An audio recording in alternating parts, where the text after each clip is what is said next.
We were driving to a poetry jam, of all things. There were 3 cars full of activists headed that way, and we had a headlight out. And we got pulled over. John Bush was driving. And the police officer asked John for his ID, and then he knocked on the back window, started putting his flashlight in there. Asked Gabe, who was sitting next to myself in the back, for his ID. He handed it over, and he asked me for mine. And I said, "Sir, I don't feel comfortable giving you my ID." Long story short, I said no. I asked him to show me the law that said I had to. And inside that vehicle, you had 3 video cameras streaming right on his face. I was live streaming from my Quick account on my cell phone. If you haven't heard of this program, QIK.com, if you have a video-capable phone, I encourage you to get this program immediately. I sent out a Twitter alert on my phone and I said, "Urgent! Law enforcement official demanding ID from passengers in car. Go to my Quick account." Turned on my Quick account, and while this officer was telling us, well, in Louisiana, because he knew we were out of state, in Louisiana, passengers have to show their ID. I said, "Well, show me the law. I'll gladly comply, but show me the law." And on my phone, I have people commenting on my Quick thing, giving me the case law that states that I don't.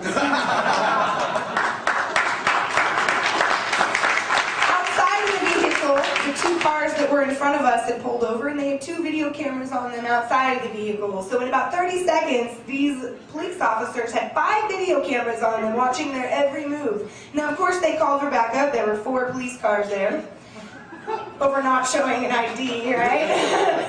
And long story short, we held our ground.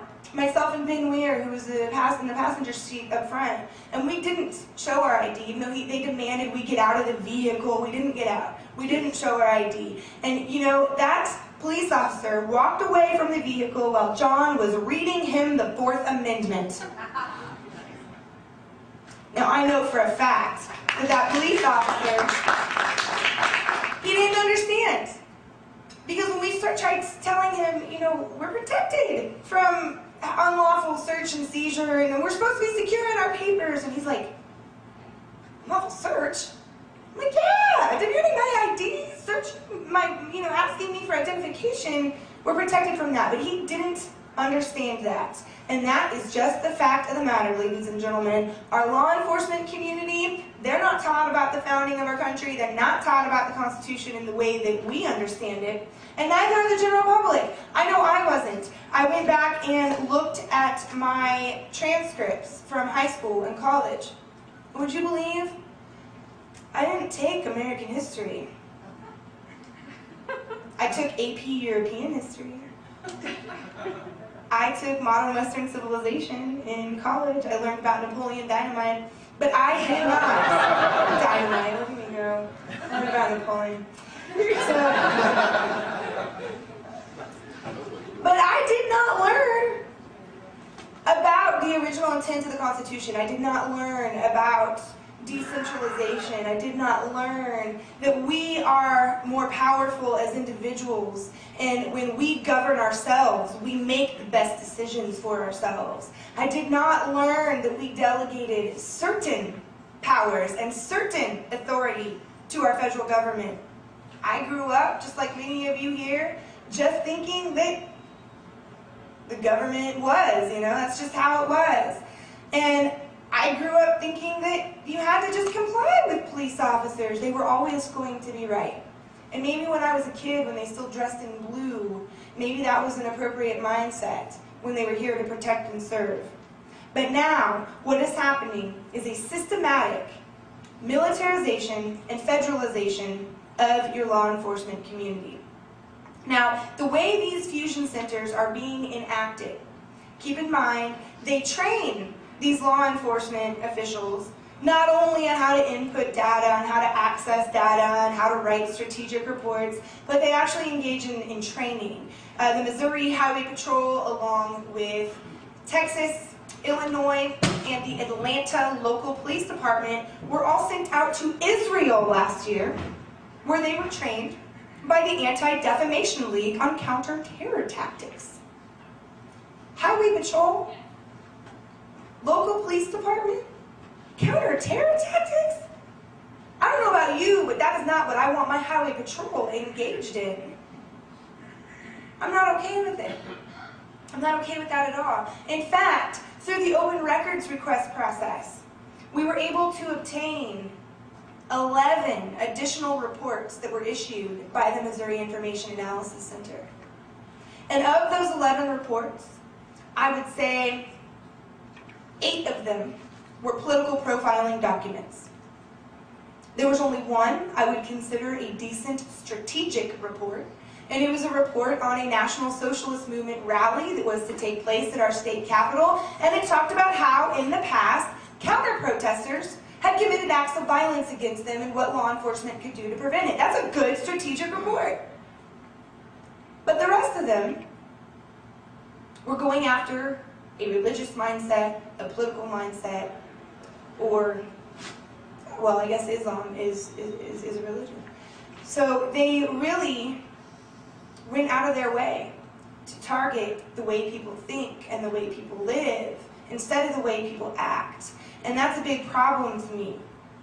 Now, when you go back and you look at the sources and the citations on all these strategic reports, you'll find that a lot of them don't have citations, don't have sourcing at all. And the ones that do, you find sources like the Anti-Defamation League, the Southern Poverty Law Center, and Wikipedia, of all things. So the quality of these reports is pretty low. In fact, I took 2 of those reports. One of them was on the sovereign citizen movement, and another was actually on Ed and Elaine Brown and the Constitution Rangers. And I compared these reports directly with the Anti-Defamation League's website, and I found 8 instances of plagiarism. 8. No citation, no sourcing, just copy, paste, boom, even images were copied and pasted. So you can see here that there is some outside influence on these fusion center apparatuses. The Anti-Defamation League would be a place to start. Southern Poverty Law Center, another. My organization, Liberty Restoration Project, our St. Louis chapter, was just listed as a patriot group on the Southern Poverty Law Center's website. Now, I've been interacting frequently with the Director of Research, Heidi Barrett, who's with the Southern Poverty Law Center.